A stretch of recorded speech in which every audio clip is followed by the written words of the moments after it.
नमस्कार, जय हिंद, जय महाराष्ट्र. मी तुमचा मित्र आनंद राठोड. मित्रांनो, आता इलेक्शन जवळ येतील, मग पैसेही येतील, बिर्याणी येईल, बाटल्या येतील, सगळ्या गोष्टी मिळतील. पण इलेक्शन संपल्यानंतर तुम्हाला 5 वर्ष काहीच मिळणार नाही.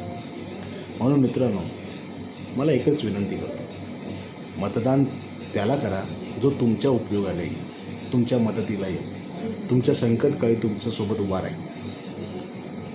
5 फक्त मूलभूत सुविधा आहेत.